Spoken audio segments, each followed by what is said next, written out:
welcome to the table. As you just saw, I went to Germany on a day trip with my son, and we had an amazing time. And I did document it in my illustrated journal.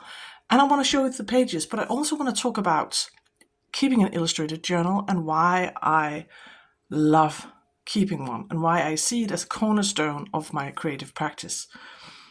I used to struggle when it came to keeping sketchbooks. I was suffering severely from imposter syndrome. I thought I wasn't good enough. I was too hard on myself. I would do a couple of pages in a sketchbook and I would hate what I was doing and I would abandon the book completely. And I did that over and over again. And so I have piles of these books. Like, this is a beautiful sketchbook. This is a moleskin. I only did a couple of pages. And this one as well. This is from 2014. I only did a couple of pages and I hated what I was doing and I stopped working in it. And that's how every time I started a sketchbook, it would kind of end up like this. I would abandon the book. But then something happened. The pandemic happened. And I found me and my family, we were in quarantine for about a month. And during that time, I kept a little book, a little booklet that I had put together from loose pages and just sewn roughly together. And I really enjoyed documenting my everyday life. And so I got the idea, what if I actually start doing that, but combine it with keep doing watercolor sketches? And then I started I just worked in loose signatures. And when I had a pile completed, I bound it into this book. And I think I have to zoom out for you to actually see, because she's big. And so that this illustrated journal was the first one of my illustrated journals. And the benefit of keeping an illustrated journal is that I didn't have to come up with things to draw, because that was quite often the problem. I wanted to draw, but I didn't know what to draw. But when I decided I wanted to keep an illustrated journal documenting my life, my family's life, it gave me a subject matter. It gave me something to draw. And so here you can see this. I tried to draw one of the characters from a movie my son and I saw. This was a canary bird that my daughter found in the garden. It had escaped from an enclosure somewhere. And I combined with like more elements like you would have in a junk journal, because that felt safe. I'd been keeping junk journals before. And so I just documented our everyday life. And as you can see, it was just sketch, a text, and a text block, like a title and a text block, and with some collage elements sometimes. But I didn't think much about layout or composition of the page. I just enjoyed drawing again. And as I look on these pages, I can see that I have developed quite a lot as an artist, but this got me going and I absolutely loved this project. And so this was the first one of these books. I very soon realized that this was too big of a size for me. And so I've since scaled down, and nowadays I don't have the junk journal element in my illustrated journals. I just keep a sketchbook. I keep it simple, an A5 sketchbook. This one is a Fabriano, the Venezia book. I love this one. I've tried different books. I've made my own, and I've come to the conclusion that the perfect size for me is an A5, at least at the moment. I really enjoy working in this size, and I still document everyday events, and I also take it out when I go urban sketching. So this is a combination of everyday life and events and things around my house, and I've started to think more about composition in this one. I need to remove that one. That was just an address. Was actually started. This sketchbook was one of the sketchbooks that I had started and abandoned. And I don't want to be wasteful, so I've decided to repurpose and fill out all the beautiful sketchbooks that I have that is unloved and abandoned. So I picked out this one, and so the first part of the book from around here was in 2020. So that was still when we were in lockdown. And then I picked it up. This one I completed the previous illustrated journal in December, and so I started this the 1st of January. And as you can see, it's the view out of my kitchen window. And I started playing around with the layout more in this one, like thinking about where I put where I leave space for text, and I play around with like having a big title and the text on one side and one main illustration on the other. So I've started playing around. This is from an urban sketching event at the local trade station. This one, I was thinking about, like, I'm 49, and when I was a child, I used to watch The Muppet Show. And in the beginning, I think, they had this view of a lot of the Muppets looking out through these portals or windows, kind of like, and it would zoom out and you would have the entire screen covered with these singing Muppets. And I just, this reminds me of this, and these are just all some of the animals that I saw in a week.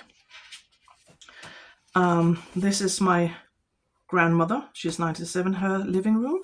So it's also something I use to preserve memories, because I know that probably in a few years' time she won't be here anymore, and I won't be able to go and sit in that living room and talk to her. But I will still have this, and when I draw something on location, it's kind of, the memory sticks. I remember everything more vividly. The sounds, the smell, the conversations, the people around me. I remember it in more detail than if I just took a photo. And this is the view out of my parents from the main entrance. No, that's from the hallway, looking out into the garden, and they just sold the house. So it's just trying to preserve memories. I played around with a main sketch and a smaller one. This is a portrait of one of the other urban sketches. So I've been playing around more and more in this one with layout. You don't have to, but I think it's fun, and it makes the book more interesting to look at. And so you can find inspiration a lot of places. You can look in a magazine and find inspiration. This is from my Commonplace book. I just have a page of layout ideas I found. I think I found these on the internet, on Pinterest, and I just jotted them down. Here are some other page layouts. And I pick this one out and flip through it, and that kind of stays with me when I design my page. So when I choose something to draw, before I start, I think about where do I want the drawing, and where do I want the text, and how much do I want one main drawing, or two smaller ones, or how do I want to do this? So this is, here I just wanted one big, this is a quick sketch from a view. This is from a meeting, so I did it with Urban Sketches. This was from a city council meeting. We were allowed to sketch at the meeting. This is a collage. That's another way you can do it. Piecing together. This is wandering around in my garden. So I just pieced elements together from our property into a collage. So that's the old apple tree. This is a standing stone we have down in the meadow, and this is the shed and the blooming magnolia tree. And this one was from a workshop that I taught. Here I played around with having weird frames. but you can also just fill the page. No words, just let the drawing speak for itself. This is the rapeseed fields close to us. I just love drawing rapeseed fields. I had drawn one in 2020 as well. So I love, as you can see, my style has developed a lot. This is because I spotted some ravens outside, so I drew a raven. This is from an Urban Sketches event. This is from, I just drew some of the pottery we saw at the, there's a video on my channel where my son and I went to Mumu, the museum in Aarhus, and these are some of the pottery figurines, and this was a vessel of some sort from the Stone Ages.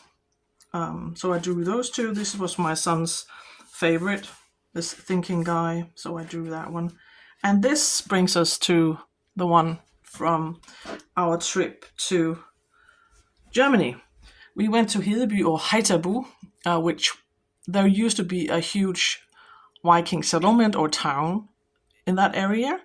And so when I wanted to illustrate our trip, I drew they have these reconstructions. They try to recreate how the houses would have looked in the town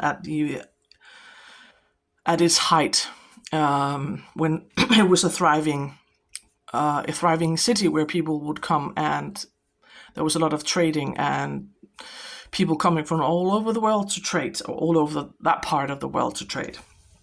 And so I drew the houses, because quite frankly, that was the highlight. Walking out, there was about a kilometer, probably a bit more, from the museum out into the area where the settlement used to be. And there are still parts of the rampart is still there. And so we walked out there, and that was a beautiful walk. And that walk and seeing this was the highlight of that trip. And so that was what I decided to draw. And then this guy, this Viking guy, working on something, a silversmith. So I drew him because I wanted to have a Viking and to tell the story. And the font that I used also was inspired by the runes. So I tried to piece together a page that tells the story of our day, and I just wrote a little bit about it. And this is also a practice. It's a practice for me to describe the event in an engaging way. That's still something that I'm working on. So it's both.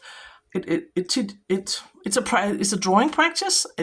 It helps me improve as an artist, but it's also a practice that helps me or improve as a writer.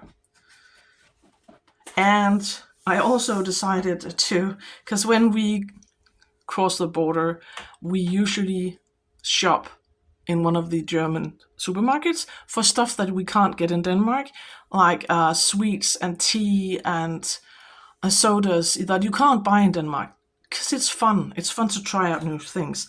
So that was the pomegranate soda that I got, and my son got one with watermelon, and it tasted like cucumber. His was not very nice. With this one was really good. My older son had asked me to bring back this, like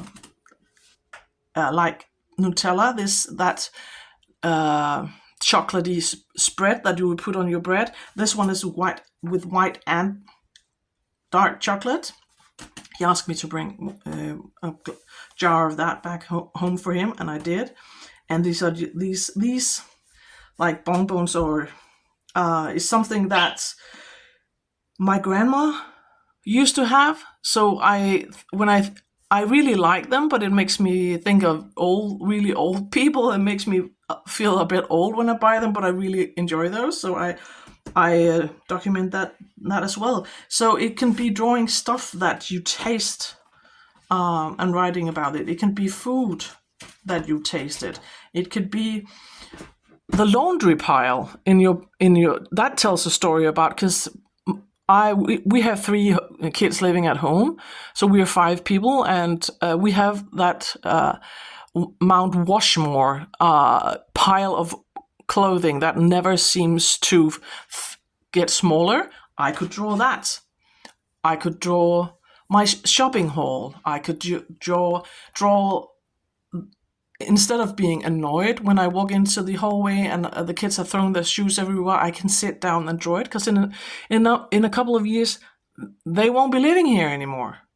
So it's also about preserving memories, and so that's why I really enjoy keeping an illustrated journal. And it doesn't have to be fancy.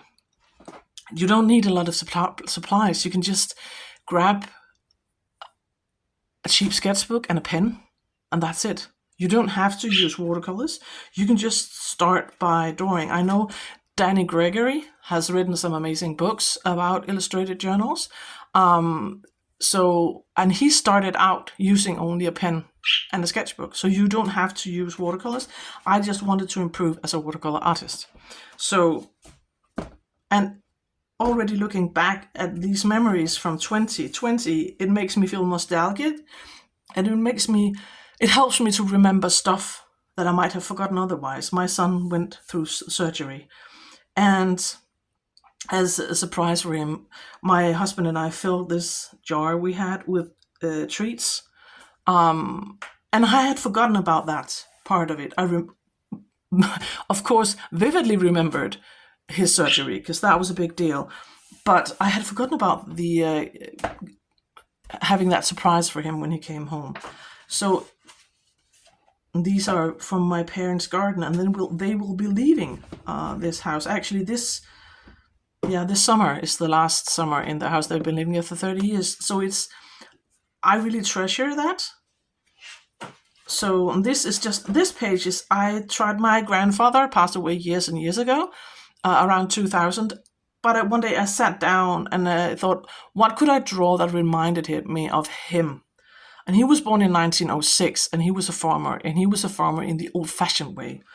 So I have, right now the words escapes me. I don't know what this is called in English, but he used that to cut the hay. He had oatmeal for breakfast every morning for 96 years. He always had a pair of slippers that looked like this, and when he had worn one pair out, he would go out and buy an identical pair.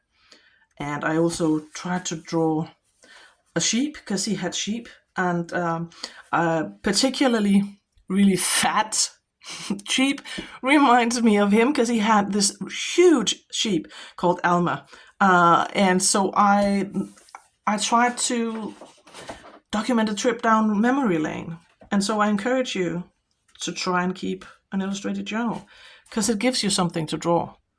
It's easier than sitting down, and it takes away the pressure of trying to find something amazing to draw, because everyday life is amazing, and it helps you remember details that you would otherwise forget. So that will be my little chat for today, and I hope you enjoyed this video. And if you liked it, please consider giving it a thumbs up and subscribing, because I'd love to see you around again. And thank you so much if you watched it till the end. I'll see you in the next one. Bye.